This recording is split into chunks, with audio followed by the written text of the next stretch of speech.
नमस्कार, मैं हूं आपके साथ मुबशरा परवीन और आज live ground reporting Jantar Mantar से। जैसे कि आप सभी जानते हैं कि जंतर मंतर पर सीजीपी का प्रदर्शन पिछले 26 दिनों से चल रहा है और इसी के साथ में सोनम वांगचुक जो कि 21 दिन से आज उनकी हड़ताल को था, उसके पहले ही वो अनशन कहीं ना कहीं टूटता नजर आया, क्योंकि जिस तरीके से दिल्ली पुलिस ने सोनम वांगचुक को डिटेन किया, जिस तरीके से आरोप लगाए जा रहे हैं, तो वो अनशन 21वें दिन में तब्दील होने से पहले ही कहीं ना कहीं टूट गया। तो अब हम यहाँ मौजूद हैं और जिस तरीके से आज जंतर मंतर पर लोगों का हुजूम लगा हुआ है, उससे अंदाज़ा लगाया जा सकता है किस तरीके से लोग अपनी आवाज़ को बुलंद करते हुए दिखाई दे रहे हैं। और लोगों का ये जमा होना यहाँ पे दिखाता है कि जिस तरह सोनम वांगचुक को आज दिल्ली पुलिस ने उठाया यहाँ से, जिस शातिराना हरकत के साथ में उन्हें उठाया गया, वो अपने आप में बहुत सारे सवालिया निशान दिल्ली पुलिस की तरफ खड़े करती है। तो लोगों से यहाँ जानने की कोशिश करते हैं और पता करते हैं कि क्या वो नज़ारा था जिस वक्त सोनम वांगचुक को उठाया गया यहाँ से और किस तरह का माहौल था और आगे की क्या रणनीति होने वाली है, जानते हैं लोगों से। तो हमारे साथ यहाँ मौजूद है एक व्यक्ति, पहले अपना नाम बताइए। राजेश हिंदुस्तानी, तो हरियाणा से। हिसार हरियाणा। तो किस तरीके से आपने ये हाथ में लिया हुआ है और क्या इसके बारे में आप बताना चाहेंगे कि जंतर मंतर पर जो प्रोटेस्ट चल रहा है सोनम वांगचुक का अनशन, उसके बारे में क्या? मैं 10-12 दिन से हूँ, 2 दिन बीच में गया था, 10-12 दिन से इधर ही हूँ। मैं युवाओं को देश का भविष्य मानते हुए, अपना परिवार पूरे देश को मानते हुए इनके प्रोटेस्ट में इनका समर्थन करने आया हूँ। सीजेपी का जो आंदोलन है उसका समर्थन करता हूँ। युवा देश की रीढ़ होते हैं और देश के भविष्य का जो शिक्षा व्यवस्था है उसमें आमूलचूल परिवर्तन किया जाए, ताकि डिफेंस के अधिकारी या अपने फॉरेन मिनिस्ट्री उस टाइप जहाँ वहाँ लीक नहीं होते, उसी टाइप का। क्योंकि अभी जो ये यहाँ पर आंदोलन चल रहा है, सोनम वांगचुक को उठा लिया गया दिल्ली पुलिस के द्वारा, तो उस पर उसको आप कैसे देखते हैं? वो तरीका गलत था। सरकार संवाद करे, उनसे बात करती, आके अपने अभिजीत जी से, सोनम जी से बात करती, तरीके से बात करती, बजाय उनको उठाने के इस तरह और गलत, ताकि आंदोलन कमज़ोर नहीं होगा, डबल होगा, आक्रोश ज़्यादा। तो दिल्ली पुलिस को लेकर आप क्या राय रखते हैं? दिल्ली पुलिस तो बंधक है अपने सरकार की, वो तो सरकार जो कहेगी उसको करना पड़ेगा। वैसे दिल्ली पुलिस भी अपने ही भाई हैं, कोई दूसरे नहीं हैं, उनके भी बच्चे हैं। मैं तो ये कहता हूँ कि भाई जो आपको पूरा देश अपना है, देश के लिए जो भी गलत बातें हैं उसके खिलाफ आवाज़ उठाइए, बेशक वो किसी की हो, और उस आवाज़ को बुलंद कीजिए ताकि हमारा देश में एक क्रांति आए और एक आवाज़ उठे अहंकारी सत्ता के खिलाफ।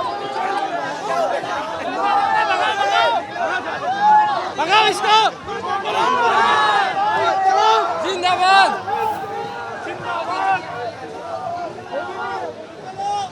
ये मेरे वर्क किए हुए हैं। अच्छा, तो ये जो आपके हाथ में तस्वीरें क्या है ये मैंने 35 सालों से सोशल वर्कर हूँ, शोषितों पीड़ितों की आवाज़ उठाता हूँ बिना स्वार्थ, बिना राजनीति के।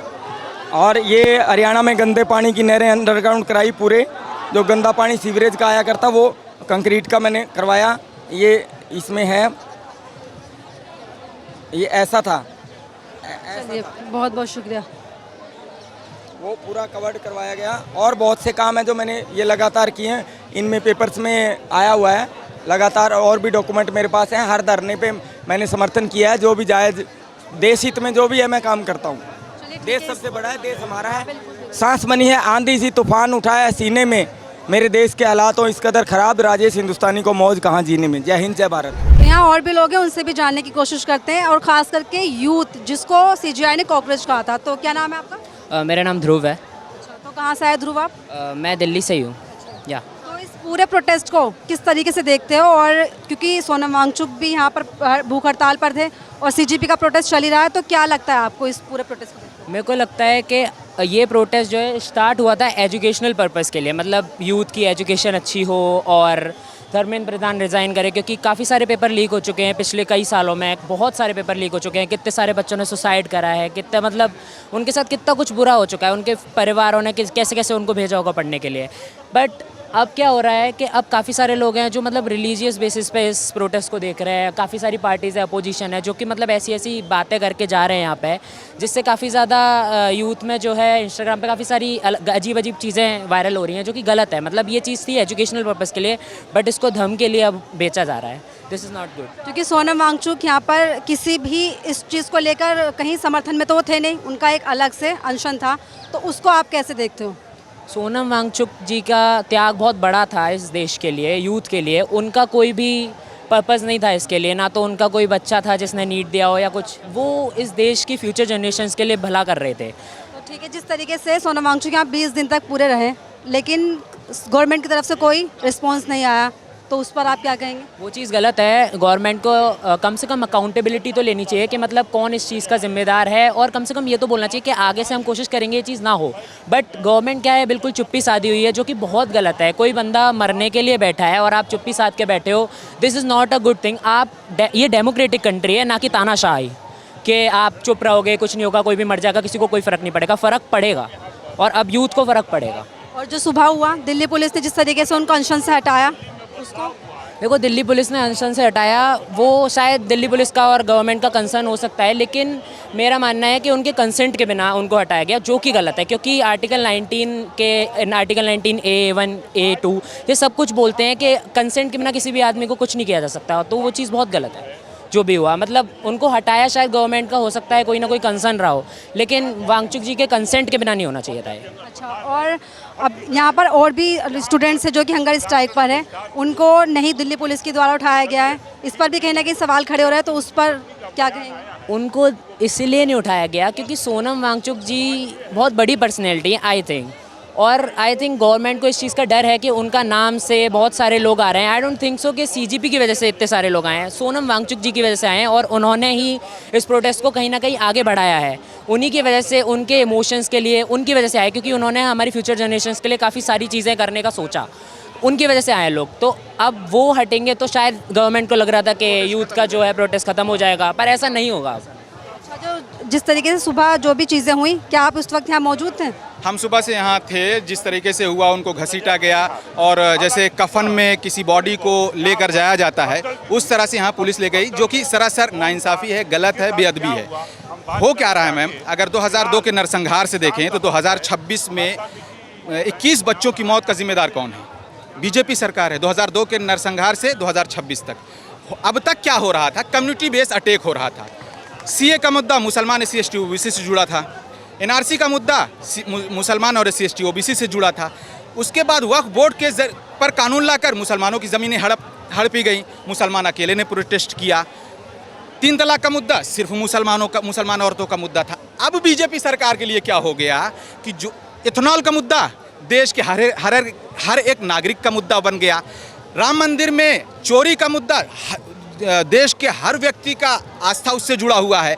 और नीट का जो एग्ज़ाम पेपर लीक हुआ, और देश में कई सारे राहुल गांधी ने कल बताया कि 150 से ज़्यादा 2014 के बाद 150 से ज़्यादा पेपर लीक हुए हैं। आंकड़े बताते हैं। तो इस पर अब बीजेपी सरकार घिरती जा रही है। इसी वजह से सोनम वांगचुक को हटाया, और सोनम वांगचुक को हटाकर देश के युवाओं और माता पिता जो हैं और जागरूक कर दिया कि ये तानाशाही है, कि भाई एक आदमी 20 दिन से हंगर स्ट्राइक पर बैठा है। तुम्हारा जो भ्रष्ट मंत्री है, जो यूनिवर्सिटी में VC को तब्दील करा रहा है, RSS की VC को रखना चाहता है, वो यहाँ बात नहीं कर सकता। इतनी अहंकार हो सकती है कोई सरकार? क्योंकि उन्होंने तो आतंकवादी कहा है, कॉकरोचेस। वही तो करा। हम आतंकवादी हो सकते? एक मिनट, हम आतंकवादी हो सकते हैं? देश के छात्र आतंकवादी? जो नीट का एग्जाम दिया, जो 21 बच्चों ने आत्महत्या की, देश के प्रधानमंत्री, शिक्षा मंत्री ने एक श्रद्धांजलि का एक शब्द नहीं कहा। इससे बड़ी शर्म बात क्या हो सकती है? वो सुनिए, मैं बोलूँ, उसके बाद बोलूँ। एक श्रद्धांजलि का एक शब्द नहीं कहा। उसके बाद जो जिला पंचायत, जो प्रधान बीजेपी से जुड़े हैं, उन माता पिता से नहीं मिले जिनकी बच्चों ने आत्महत्या किया। 2002 के नरसंहार से लेकर 2026 में 21 मौतों का जो जिम्मेदार है, असल में वो देशद्रोही है, वो आतंकवादी है, जो हमारे बच्चों को मारने की वजह बना है। तो अभी तो जो सोनम वांगचुक थे वो तो हट चुके हैं यहाँ पर, अब बचे अभिजीत दीपके जो कि अनशन पर बैठ चुके हैं। सोनम वांगचुक का बयान आया है लिख करके कि हम अनशन नहीं खत्म कर रहे हैं, हमको जैसे यहाँ से रिलीफ मिलेगा हम तुरंत अनशन पर आएंगे, और जंतर मंतर पर 20 तारीख को जंतर मंतर से पार्लियामेंट का घेराव करेंगे, और उससे पहले रिजाइन जब तक नहीं हो जाता तब तक हम अनशन नहीं तोड़ेंगे। अब युवाओं का जनसैलाब देख लीजिए। सोनम वांगचुक को उठाने का क्या मतलब है? बीजेपी की ताबूत, बीजेपी की सियासी ताबूत में आखिरी कील होगी, क्योंकि उन्होंने देश के नौजवानों को छेड़ दिया है, याद रखिए। मैम, एक अनशन केवल एक व्यक्ति का नहीं, एक परीक्षा का नहीं, बल्कि उन्मूल परिवर्तन का अनशन है। उन्मूल परिवर्तन का यह आंदोलन है, और जब तक पूर्ण रूप से यह सिस्टम के खिलाफ ये लोग जब तक सड़कों पे नहीं आएंगे, वो आज जन सैलाब के माध्यम से आप देख भी पा रही हैं कि हर वर्ग, हर व्यक्ति, चाहे वो किसान हो, मजदूर हो, युवा, आज अपने हर तरीके से इस आंदोलन में आहुति देने का काम कर रहा है। मैं भी जैसलमेर, बाड़मेर, पाकिस्तान सीमा से यहाँ चलकर आया हूँ। क्यों? क्योंकि मुझे भी पीड़ा है, दर्द है कि कोई ना कोई व्यक्ति, हमारे युवा, हमारे से बड़े इस आहुति को, इस लड़ाई को लड़ने का काम कर रहे हैं। तो इस प्रोटेस्ट को आप सोनम वांगचुक के समर्थन की तरह देख रहे हैं, या फिर अभिजीत दीपके ने इसका शुरुआत की थी, या फिर छात्रों का आंदोलन? किस तरह से आप छात्रों का आंदोलन है। छात्र, हर वर्ग, इस पूरा भारत देश, हर भारत का नागरिक इस परिवर्तन में आहुति देने आया है। वो सब इस परिवर्तन चाहते हैं, क्योंकि सरकार ने जो सिस्टम बना रखा है वो करप्ट लोगों का सिस्टम बना रखा है, और हर तरीके से लोगों को लूटने का, खसूटने का, लोगों को परेशान करने का, इन्होंने डिक्टेटर वे में लोगों के साथ शासन करने का काम कर रहे हैं।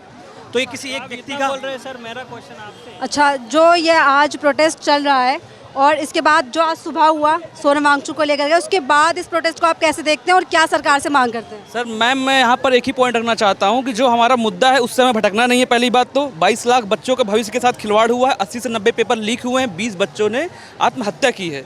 ये देश के लिए शर्म की बात है कि हमें जंतर मंतर पे इतना पढ़े लिखे होने के बावजूद हमें यहाँ पे आके शिक्षा के लिए बात करनी पड़ रही है।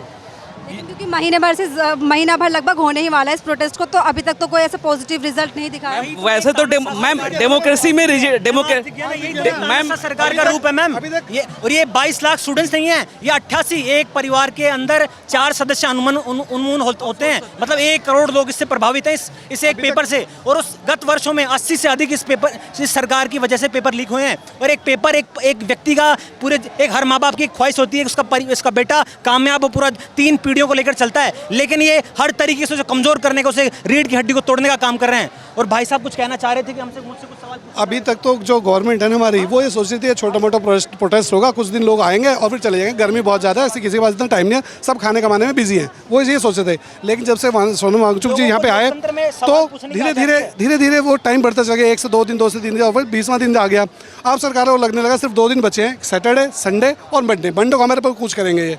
तो इनको उम्मीद थी कि सैटरडे संडे में बहुत ज़्यादा भीड़ आएगी, उसी को भीड़ को कम करने के लिए इन्होंने यहाँ से सोनम वांगचुक जी को यहाँ पे किडनैप तो मोदी सरकार का डर इसे कह सकते हैं? बिल्कुल डर है मैडम, बिल्कुल डरी तो है, तभी तो ये मतलब क्या मतलब था, कोई मतलब नहीं था, बैठे थे जैसे पहले बैठे थे, ये डर गए ना, तभी तो उसके बाद तो इनको ये एक्शन लिया इन्होंने। तो अब आगे कैसे होगा ये प्रोटेस्ट बिल्कुल चलेगा, अब तो और ज़्यादा मजबूत होगा, क्योंकि जितने जो लोग थे ना पहले कम आ रहे थे। मैं भी नहीं आया था अभी तक, लेकिन मैं किस लिए आया हूँ, एक मिनट, मैं इसीलिए आया हूँ कि सोनम वांगचुक जी को यहाँ से उठा लिया। अगर नहीं उठाया तो शायद मैं नहीं आता, लेकिन आज मेरे को दिल को पीड़ा हुई, मुझे चोट लगी, इसलिए मैं यहाँ पे आया कि उनको कैसे उठाए इस तरह से, वो भी इतना बेइज्जत करके, जैसे मुर्दे को उठाते हैं सफेद कपड़े उठा के। आपके मन से मैं युवा को संबोधित करना चाहता हूँ, हर फैमिली मेंबर को संबोधित करना चाहता हूँ कि वो यहाँ पर आएँ और अपने साथ अपने दोस्तों, अपने रिश्तेदार, भाईचारों सबको लेकर आएँ। क्योंकि अगर आज सोनम वांगचुक जैसे परिस्थिति लोगों के साथ ये चीज़ें हो रही हैं, और अगर यही स्थिति रहेगी तो जब 10 साल 5 साल बाद हमारे ऊपर बीतेगी, हमारे भाई बहन के ऊपर बीतेगी, तो कोई सोनम वांगचुक हमारे लिए खड़ा नहीं होगा। तो इसलिए क्लास में है, तो मैं अभी कल को बड़ा होगा, ये एग्जाम देने जाएगा, उसके पेपर लीक हो जाएगा, हम इतना पैसा खर्च करेंगे, इसका फ्यूचर बर्बाद होगा कि नहीं होगा? तो हम आज आवाज़ नहीं उठाएंगे तो कब उठाएंगे? तो तुम क्या सोचते हो इस प्रोटेस्ट को लेकर? मतलब क्या सोचता हूँ, क्या लगता है, तुम क्या सोच रहे हो इसको पूरा, जो अब तुम अपने फादर के साथ में यहाँ पर आए हो, तो किस तरीके से देख रहे हो इसको? अबे मतलब प्रोटेस्ट है, फ्रीडम के लिए प्रोटेस्ट है यहाँ पे। किसके लिए प्रोटेस्ट है? यहाँ पे पेपर लीक की वजह से प्रोटेस्ट है। तो क्या कहोगे सरकार से, क्योंकि यूथ को लेकर जिस तरीके से टारगेट किया जा रहा है, पेपर लीक, परीक्षाएं रद्द करना, सब चीज़ें, तो उसको लेकर तुम भी कहीं ना कहीं आगे उसी फेज में जाने वाले हो, तो क्या कहोगे सरकार को? मतलब मैं कहूँगा resignation of Dharmendra Pradhan and that. तो लगता है आपको कि रेजिग्नेशन होगा? रेजिग्नेशन तो मैडम ढीठ सरकार है, नहीं होगा। जब 70 के 700 किसान को उनका आहुति दे दी, और तब उन्होंने मतलब बहुत लास्ट में जाके उन्होंने थोड़ा झुके हैं वो सरकार, तो ये ढीठ सरकार है, आसानी से मानेंगे। उसका कारण सबसे बड़ा ये है कि इनको किसी की वोट तो चाहिए नहीं, वोट तो इनकी मशीन से आ जाती है, EVM से आ जाती है। जब वोट ही नहीं चाहिए तो किसी की क्यों सुनेंगे नहीं। अब एग्जाम्पल मैं देता हूँ, किसानों का आंदोलन था हरियाणा के अंदर, इनको कैंपेनिंग करने के लिए गांव में नहीं घुसने दिया, और वहाँ से जीत के आ गए। कैसे आ गए? EVM से तो आए। EVM को बैन क्यों नहीं करते? जब भी बोलते हैं EVM को बैन नहीं करते हैं। अगर आप में इतना ही दम है, इतने आप साफ सुथरे हो, तो बैलेट पेपर से आ जाए, पता चल जाएगा। और जहाँ भी बैलेट पेपर से निकाल चुनाव भी हो ना, वहाँ पे बीजेपी औंधे मुँह पड़ी है। अब सर ईवीएम की बात कर रहे हैं, ईवीएम पे जितने भी मैम पॉलिटिकल पार्टीज़ को बुलवाया गया था, फर्स्ट ऑफ ऑल मेरा इंट्रोडक्शन दे देता हूँ। मैं पॉलिटिकल एडवाइज़र हूँ, अनिल परदेसी नाम है मेरा, और मैं अभिजीत डिपके जो है मैं उन्हीं के गांव से हूँ, वही इलाके में रहता हूँ, वो मेरे को पर्सनली जानते हैं। और आदरणीय प्रशांत किशोर जी है, मैं उनका एकलव्य हूँ, वो मेरे उनको गुरु मानकर मैंने ये कार्य स्टार्ट किया है। दीपके जी भी कैंपेनिंग का आम आदमी पार्टी से काम किया करते थे, आपको जानकारी होना चाहिए। लेकिन सर मैं आपको जानकारी दे रहा हूँ, गलत जानकारी आपको भी नहीं होना चाहिए। जितने भी मैम पॉलिटिकल पार्टीज़ को इलेक्शन कमीशन ऑफ इंडिया में आमंत्रित किया है कि आइए आप और जुडिशरी में आके ईवीएम मशीन हैक करके दिखाइए, सब कुछ करके दिखाइए। तो जी ये सब कुछ है। तो हाँ, जिस तरीके से इलेक्शन कमीशन ऑफ इंडिया कुछ बहुत सी चीज़ें कर रहे हैं वो गलत है। और रहा आपका जो क्वेश्चन था कि धर्मेंद्र प्रधान जी के बारे में, ठीक है, तो धर्मेंद्र प्रधान जी, ये अंदर वाली ऐसी बात है मैम, धर्मेंद्र प्रधान जी है ये आदरणीय प्रधानमंत्री मोदी जी के ये एक करीबी और उनके जो चुनावी रणनीतिकार जिसे कहा जाता है कि हर चुनाव जिताना और रणनीति प्लानिंग सब कुछ मैनेजमेंट ये रचना और चुनाव के नतीजे को बदल देना, ठीक है, ये उनके करीबी होने के कारण उनको शिक्षा मंत्री और सब कुछ जितने भी पदों पे वो विराजमान है वो मिले हैं। रहा उनके इस्तीफे की बात में, तो देखिए कोई भी मंत्री रहता है, कोई स्टेट रहने दीजिए, स्टेट मिनिस्टर रहने दीजिए, अदरवाइज़ कैबिनेट मिनिस्टर रहने दीजिए, तो गलती अगर एक बार होती है, ठीक है, और बार बार होती है, सेम गलती अगर होती है, तो मैम देखिए ये मोदी सरकार का भी काम है कि इस्तीफा ले लेना चाहिए, चाहे वो कितना भी करीबी मंत्री रहने दीजिए, कितना भी करीबी वो, लेकिन इस्तीफा तो हो ही नहीं रहा। कितना भी, लेट मी कंप्लीट फर्स्ट, कितना भी करीबी रहने दीजिए, इस्तीफा यह ले लेना चाहिए। अगर इस्तीफा मोदी सरकार नहीं ले रही है और आदरणीय शिक्षा मंत्री धर्मेंद्र प्रधान जी, मैं भी पर्सनली उनको बोलना चाहता हूँ। आदरणीय बताइए, ऐसे ऐसे लोग हैं कि हमारा मेन फोकस यहाँ पे प्रदर्शन का है, आंदोलन का है। यहाँ पे पूरी जनता आई हुई है, ये कह रहे हैं आदरणीय है। और अभी भाई साहब का मैं जवाब दे दूँ, एक मिनट चुप रहना, एक मिनट। अभी भाई साहब ने कहा कि ईवीएम में से कुछ हैक नहीं होता, नहीं है ना, इन्होंने कहा आप, हाँ वो आपका अलग है, हमें दिख गया आपका किस तरफ है, हमें दिख गया आपका। ये कह रहे हैं ना कि एक मिनट मुझे बोलने दो। इन्होंने कहा ईवीएम हैक नहीं हो सकती और उनको बुलाया था कि आप इसको हैक करके दिखाइए। ईवीएम के अंदर होता है सारा मदरबोर्ड का खेल। इन्होंने कहा था इलेक्शन कमीशन आके हैक करिए, लेकिन मदरबोर्ड को टच नहीं करना। मदरबोर्ड को अगर टच नहीं करेंगे तो कैसे हैक कर पाएंगे? सौरभ भारद्वाज जी ने विधानसभा के अंदर मशीन पे करके दिखाया था हैक कैसे होती है, किस पे वोट देते हैं, कहाँ जाती है। और दूसरी बात बताता हूँ, हमारे जब इलेक्शन होते हैं कितनी मशीन पकड़ी जाती है, कोई खत्ते में पकड़ी जा रही है, कोई ट्रक में पकड़ी जा रही है, कोई बस में पकड़ी जा रही है। अभी एक बिल्डिंग में आग लगी थी जिसका एक केस चल रहा था, वहाँ पे ईवीएम का रखी हुई थी, वो ईवीएम की मशीन वहाँ पे जल कैसे गई? उसी फ्लोर में आग लगी आग लगी नीचे वाले फ्लोर पे, मशीन लगी ऊपर वाली। तो मशीन का खेल है बहुत बड़ा। हमारा मेन जो फोकस है, हाँ कुछ कहना चाह रहे हैं? Little knowledge is dangerous. Madam ये प्रदर्शन चल रहा है ना, यहाँ पे सभी राज्यों से, चाहे कोई सा भी राज्य हो, राजस्थान हो, सभी गाँव जिलों से लोग आए हैं। एक शब्द आप सभी ने सुना होगा, तानाशाही, जिसको इंग्लिश में कहते हैं डिक्टेटरशिप। उसका एक उदाहरण देता हूँ मैं। यहाँ पे एक शौचालय है ना, आप लोग उसको कवर कीजिए। वहाँ पे यदि कोई व्यक्ति शौच करने के लिए जाता है तो उसके लिए पानी तक नहीं है। यहाँ से यदि हम व्हाट्सएप पे हमारे कोई मित्रों, गाँव वालों के पास में कोई न्यूज़ भेजना चाह रहे हैं ना, तो जैमर लगा पड़ा है। यह तानाशाही। यदि ये रैली आदरणीय श्रीमान प्रधानमंत्री मोदी जी की होती यहाँ पे, तो उस व्यवस्था कितनी मस्त होती है उनके लिए समोसों का प्रबंध होता, बैठने के लिए अच्छी व्यवस्था होती। यहाँ छात्र हैं, हमारे माता पिता किसान मजदूर खेतीहर हैं, और हम यहाँ पे आए हैं अपनी उपस्थिति दर्ज करवाने के लिए। मैं आह्वान करता हूँ पूरे भारत देश के, एक गांव से एक मानस दे दो, पूरी दिल्ली फुल करना हमारा काम है। जय हिंद। आदरणीय लोग नहीं, वो आदरणीय लोग हैं आज की स्थिति में, जिन्होंने इस तरीके से पूरे सिस्टम को हैक कर रखा है। कितनी अच्छी बात भाई साहब ने कही। तो मेरा क्वेश्चन नहीं था। हमारा फोकस यहाँ पे मेन क्वेश्चन इनके सुप्रीम कोर्ट जुडिशरी सिस्टम पे है। जब आदरणीय डॉक्टर भीमराव अंबेडकर जी ने संविधान सभा में राजेंद्र प्रसाद जब अध्यक्ष थे, तो वहाँ पर उनको हम यहाँ पे इकट्ठा हुए हैं है कि 20 बच्चों की, एक मिनट, हेलो, एक मिनट, 20 बच्चों की जान चली गई। सरकार के अंदर जमीर इंसानियत जैसी चीज नहीं है। 20 बच्चों की जान की कीमत नहीं है उसके अंदर। 22 स्कूल रोज बंद हो रहे हैं इंडिया के अंदर, 22 स्कूल रोज बंद हो रहे हैं। 1 लाख से ज्यादा स्कूल बंद हो चुके हैं।